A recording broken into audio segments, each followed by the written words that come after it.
ay ang kanyang mga mensahe at upang ipakilala ang ating pangunahing tagapagsalita, ibibigay ko po sa inyo ang ating ikalawang punong lungsod. Palakpakan po natin kagalang-galang Vice Mayor Angela Rey Chi Atienza.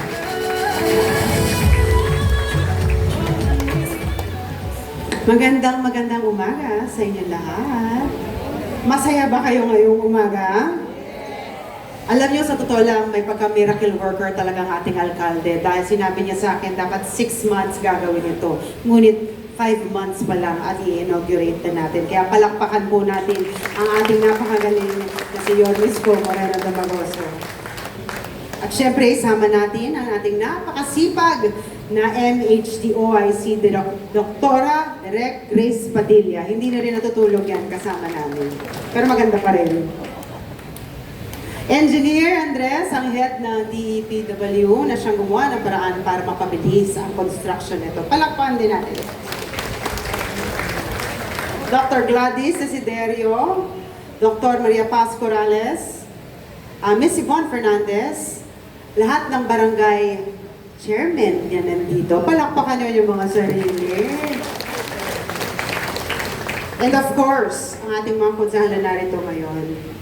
Alam nyo, ang dali-daling sumuporta on my end bilang PC Alcalde at presiding officer ng ating alkalde dahil pag sinasabi niya na ang gusto niya ibigay sa taong bayan ang mga bagay na hindi niya masyado nakamtan nung siya ay bata pa at sinabi niya na gusto niya mag-focus sa minimum basic needs, specifically health.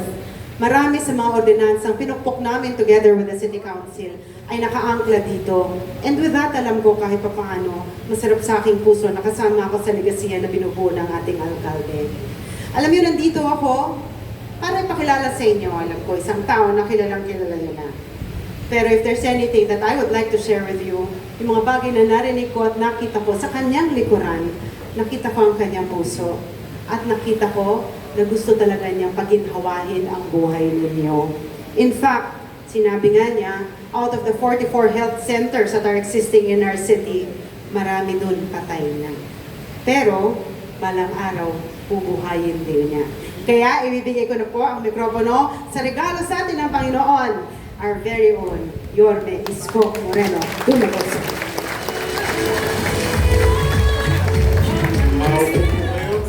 Maraming salamat sa ating minamahal na Vice Mayor Chi Atienza, sa ating Dr. Gladys Desiderio. Welcome back. Kabado kasi sila nung nakaraan. Kasama yung kanyang mga kasama. Napalayo sila sa dulo ng Pandakan. But I'm happy and excited for you. I would like to congratulate Engineer Andres because again and again, we are ahead of our target. We promise you to rebuild this for 6 months. And today is the 5th month. We're ahead of 1 month. Congratulations, Andres. To our MHD Director, Dr. Padilla, 10 ng kanyang mga BHW, BNS, and medical frontliners, medical and non-medical team, our partner in national government and private sectors, DOH, EMED, at PhilHealth, ang health ng aking mga health workers nakasalalay sa inyo. Paldo. Edi talaga po napakalaking bagay kapag ang pamahalaang lokal or public healthcare institution ay nakikipag-ugnayan araw-araw, lagi-lagi sa ating partner na DOH at PhilHealth. Mas marami tayong mabibigay na tulong sa ating mga kababayan. Because any local government, for that matter, cannot do it on its own alone. Despite we are a highly urbanized city, we may have some funds available because of the economic situation of the city. But with that, still we are challenged the cost of operation daily for the city to operate properly and efficiently. And in this case, malaking puhunan natin ay pamumuhunan sa minimum basic needs. And it speaks of housing, education, healthcare, and jobs. No? Kaya kailangan talaga mainam, masino, at epesyente ang pakikipagtulungan ng lokal na pamahalaan at national government and private sectors. And with that, as far as the data is concerned, for the past 365 days of this administration, we are at par. Modesty aside, we are doing okay. But we can do good, we can do better, we can do best. There is always room for improvement. Kaya palakpakan natin ang ating mga national partner. Sa ating mga kasamang kusyal na masipag, maagang dumating ngayon, na Kusyal Lau and Kusyal Pogoso. Palakpakan natin silang dalawa. Special mention ko lang yung paborito ng mga dating dalaga ng District 3. Kasi nung araw dalaga sila, gustong-gusto nila nung binata pa siya. Ngayon, dala na yung mga dalaga sa District 3 at medyo damatans na. Ito ang aking ipapakilala, si Secretary Letlet Sarkal. Kita mo, dami pang fans. Letlet. Saan si Letlet? Kasama ko kanina. Nasa Oblo. Talagang mahal kayo. Ini-inspection in advance. O palakpakan natin si Kusyal Letlet Sarkal.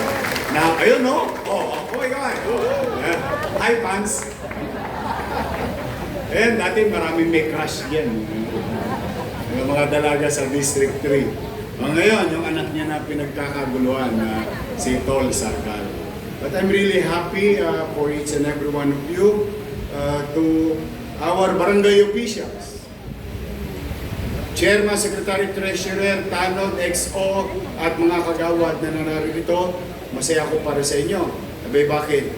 Ultimo, mayaman ninyong constituents. Hindi maiilang na pumasok sa public health care. Dahil sa napakaganda nito ninyong health center. Kasi, alam mo, ang Binondo is full of contradiction. Literally, the north and south of economic situation or demographics. Nandito ang mga mayayaman, nandito rin ang mga mahihirap. Halos extreme. Kaya, masaya ako na itong health facility na to will not only serve the poor people or mga ikahos nating mga kababayan, lalo na dito sa bandang Wakali at tabing mga ilog sa barangay ninyo. Ngunit, pati na rin yung mga nagtataas ang building na nandiyan dyan, lalo na yung mga minamahal kong lolo't lola. And it's a good breathing room. I'm happy for Justice Jose Bad Santos Hospital. Bakit? Luluwag yung demand ng space sa kanilang pasilidad. Because if we have a better frontline medical facility and community-based healthcare facility, mas aaliwalas, mas mabibigyan ng sapat na panahon at kaukulang atensyon yung talagang nangangailangan o medyo nalalagay sa bingit ng alanganing mga pasyente natin sa loob ng ospital. For example, if we, with the help of DOH, allow to make this center as lying in, pati lahat ng tinogas ng mga asawa ninyo, paglabas dito na lang.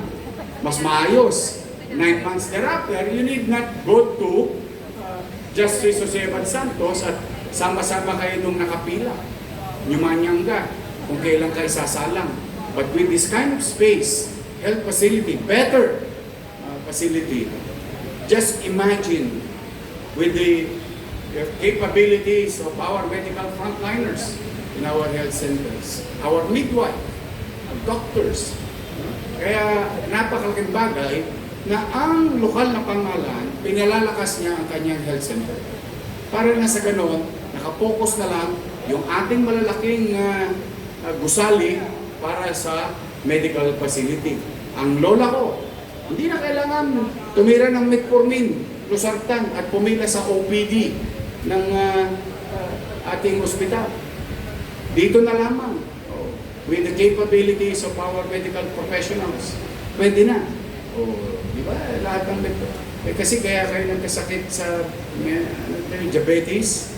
Shoutout mga lolo't lola ko. Masyado kasi kayong mapagmahal. Masyado kayo sweet. Kaya tumaas ang diabetes. But I'm happy for you sa mga lolo't lola ko. Meron naman kayong bagong pasyalan. Pasyalan, kasi kapag medyo tumataas ang presyon, nyanyanggahin ka agad. Pag po ang medyo tumataas ang blood pressure, sugar, may nyangga ka agad. Dahil nandito na sa inyong community.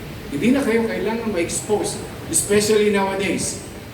As you heard, and we already know, there is a spike in COVID infection. Even in our PGH, although napabalita kanina sa ibang bayan, pero sa atin din may presensya.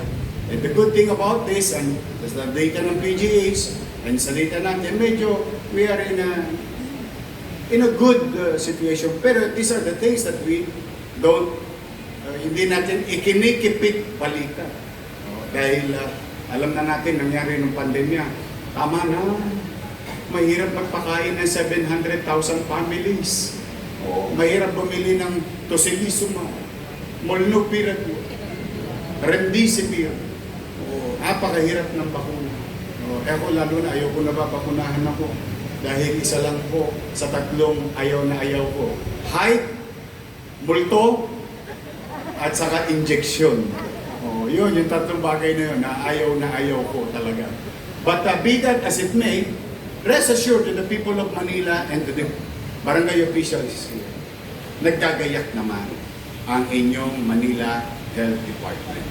I'm not saying that we are ready for another pandemic, but in as much as we can, through DOH, National Government Hospital, and local government hospital and medical professionals, meron naman po tayong ginagawang pag-aanda.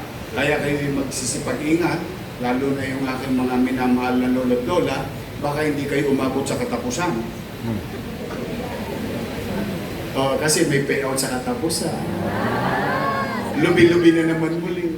Shout out sa ating mga guro, police, K-12, solo parent, PWDs, teacher, police, o yung mga judge kanina, tinira ko na. Lahat kayo halos, lahat kayo July. Maglulubi tayo, diba? Enero, Febrero, Abril, Mayo, Hunyo. I love you. O natatanggap niyo ba yung cake? O pinabawasan ko yung tamis? Baka kasi, bakit tong cake na to? Hindi matamis. O kasi ayoko kayo magka-diabetes. But I'm really happy. Basta, tandaan nyo lang, pasensya na kayo mga bata, kung hindi pa kayo senior. Yung kumbaga sa Saranggola, may kilya ako ng konti sa aking mga minamahal na senior citizen. Huwag kayong mag-alala, una-una lang yan. Darating din kayo dyan. Makakamtan nyo rin ang ekstrang pagmamahal ng pamahalang lungsod ng Maynila bilang isang senior citizen. Kaya sa aking mga lolo't lola, lagi niyong alagaan ang inyong sarili at huwag kayong mangiming gawing pasyalan ang aking health center.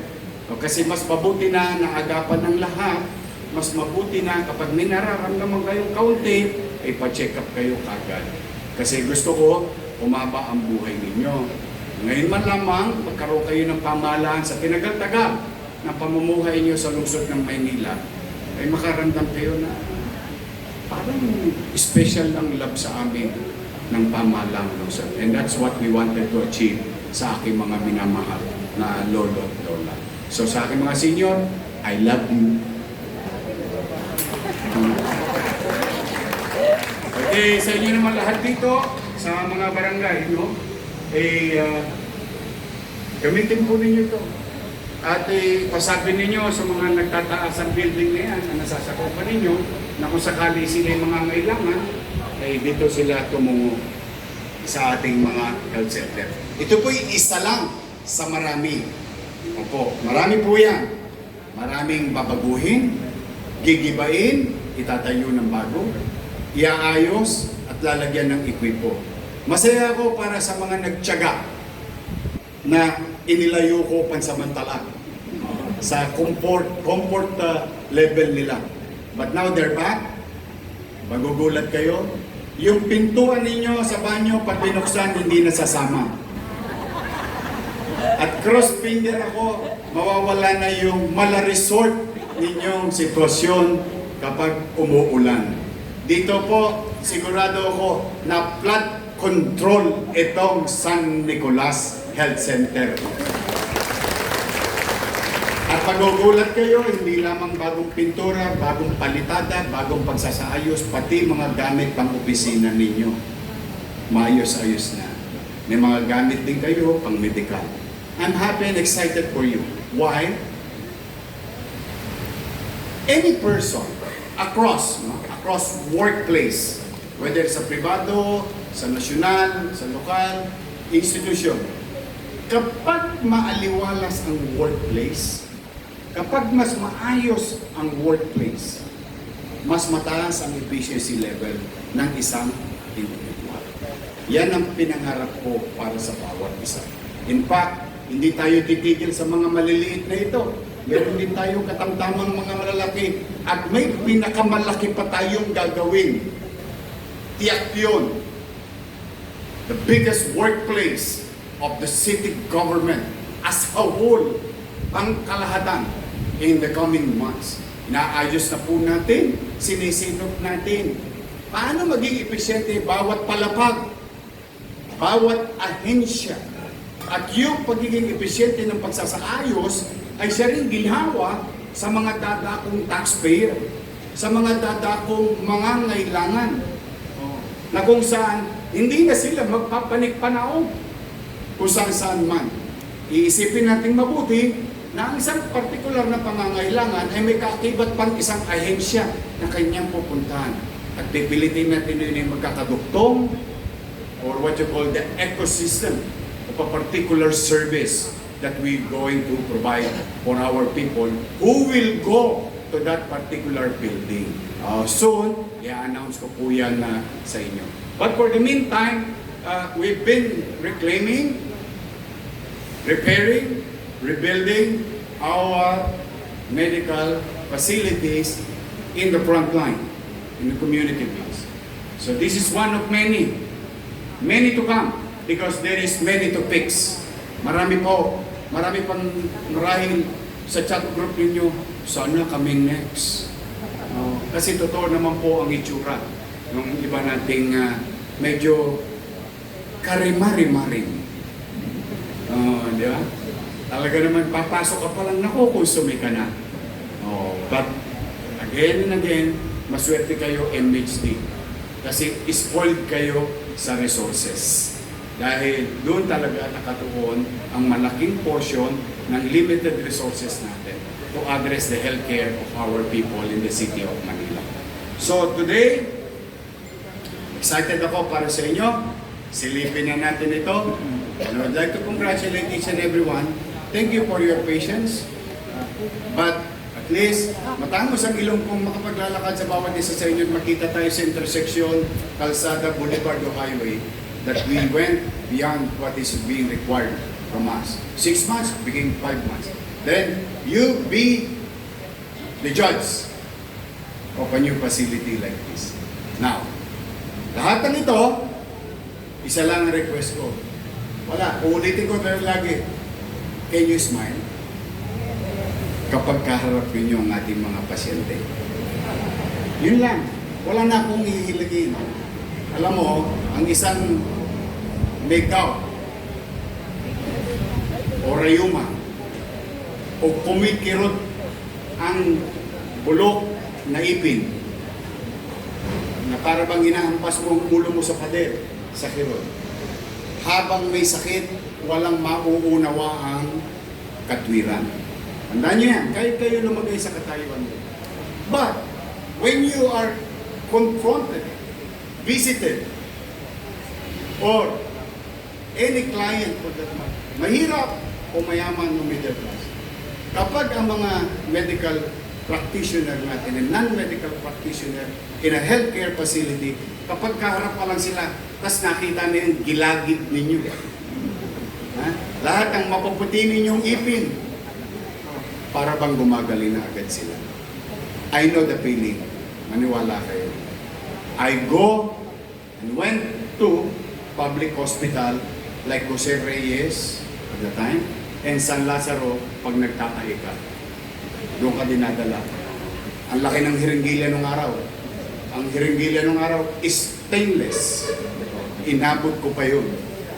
But when I see a beautiful nurse, when I see a BHW, or barangay nutrition, or a doctor who would happily attend to me, ay, pawi na lahat yung nervous ko.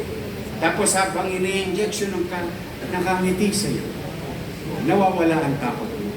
So, metaphorically speaking, but the thing is, if we really show our inner selves, which is your profession, which by principle, kaya kayo sumama dyan because you care. No? Alam ko maraming problema sa bahay, maraming problema sa buhay, and so on and so on. But when we work and go to our workplace, we try to, alam mo yung maniwala sa mukha mo. Hindi yung, look, masakit. Eh kumain ka ng maraming matamis, sige, masisira yung imbis na, di ba? Sungit naman ito. Di ba? The point is, ang masakit. O sige, maupo kayo dyan. Ay, antabay lang kayo, ha? Kasi pinakasalang pa. May dinidistrong ka pang bagang doon. Kayo na po ang susunod. O, Dok, pag kumakain ako, dire-diretso na. Walang sayat. Kasi bungal na siya. Eh, makita-kita, may 2 piraso pang natitira. Huwag kang mag-alala, Nay. May kakapitan tayo ng pustiso. May talaga, pwede pa ako makapagpustiso. Huwag kang mag-alala, Nay. O, titirahin natin yan para pag hindi mo, may love sa'yo ulit si tatay. These are the things that I really wanted you to do. These are simple conversation, actuation, but it gives a lot of comfort to a sick person. Kaya wala talaga ako ibang hinihingi with all honesty. Kasi yung efficiency, that is a challenge. Depende yan. Quantifiable yan. Pero yung smile, when you smile, that is a quantifiable effect sa isang taong may sakit o may pasyente. Kaya please, do smile always. Smile is a universal language. Kapag ang tao nangiti, hindi pa kayo nakakaintindihan, approve. Approve ka agad, diba? Because it's a universal language. So I just want you to care, extra care for our sick patient. But for now, I believe in you. For now, I believe in you. I believe that you're doing better. We are improving. It's still not a perfect organization, but we are doing better. And I think you can do the best. There is always room for improvement. And with that, in exchange, ay pumanatag kayo. Pipilitin ko. Marami pa, napakarami pa. Yung Aurora lang, yung bodega, doon sa distrito sa Alameda. Marami pa tayo. Doon sa Sampaloc, may isa pa nakasara doon. Marami pa tayong aayusin. At hindi lang natin yan basta ayusin, unti-unti pupunan ko ng mga takdang gamit. Takdang gamit. Itong susunod natin, itong Tondo Porsche, para 50-year-old na. Pero mas lalaki. Isa to, parang hospital po yung gagawin doon. Good for Gat Andres. Pag tinayo natin yung Austin, good for Gat Andres. O, kita ninyo, ito po foot traffic, para lang magkalaman yung kwento ko on how we declock foot traffic in our institution. Alam niyo nung nabuksan yung Paseco, o tanongin niyo yung Gat, nabawasan ng upaw. Kasi hindi na lumalabas yung tao sa Paseco. Dati lahat yan ang takbo niyang God at saka Justice Joseph Santos. Pero unti-unti, pag napunan ko na yung kumpleto na gamit, kasi nakukumpleto na yung medical professionals, nagdadatingan na yung mga gamit, ma-afford na natin yung level 1. Pag na-afford na natin yung level, fully functional hospital na siya. So what more we can do? Tingnan po rin nyo, dito lamang 1, 2, 3, 4, 5, 6, 7. Ito yung last month na inaprobahan namin. Worth 216 million. 6 na bagong health center ang i-renovate. See? What more we can do in the coming years and months? We will not stop. Promise ko yan sa inyo. At hindi ko yan titigilan. Dito pa. 1, 2, 3, 4, 5, 6, 7, 8, 9. 9. After 6, there is 9. So just imagine, hindi ko na sasabihin kung saan, baka ma-excite. I'll be there in the coming months. But for now, congratulations. Lalo na sa mga barangay official natin na lagi nakakalabit ng kanilang mga barangay sa panggasto sa mga maintenance and service. At least makakaluwag-luwag ito siya. At masaya ako para sa mga taga Binondo, lalo na sa San Nicolas, sa Tagpiste. More to come, ni Awa ang Diyos. Basta, for now, pinagpapasalamat ko sa Diyos, sa taxpayers of the city. Kahit na talagang inabutan natin sadsad na sadsad, pero kita nyo, naitatawid natin. So, sa ating mga health workers, I'll see you soon. Alam nyo na, kakapaldo nyo lang 2 weeks ago. Excited na naman kayo kasi may nakita na naman akong pera. Uy, dumami ulit Kaya galingan ninyo, the more dumarami, baka mamaya, meron na naman kayo ulit. To our directors, at least now you're witnessing the continuing improvement of our medical facilities in the community. This will ease your operation. Muli po, nanay tatay ko, mga senior citizen, I love you again. Hindi ako magsasawang mag-I love you sa inyo. Talaga kasi mahal na mahal namin kayo. Mahal na mahal kayo ng lungsod ng Maynila. Mag-iingat kayo at pagpalain nawa kayo ng buong Manila! God bless you.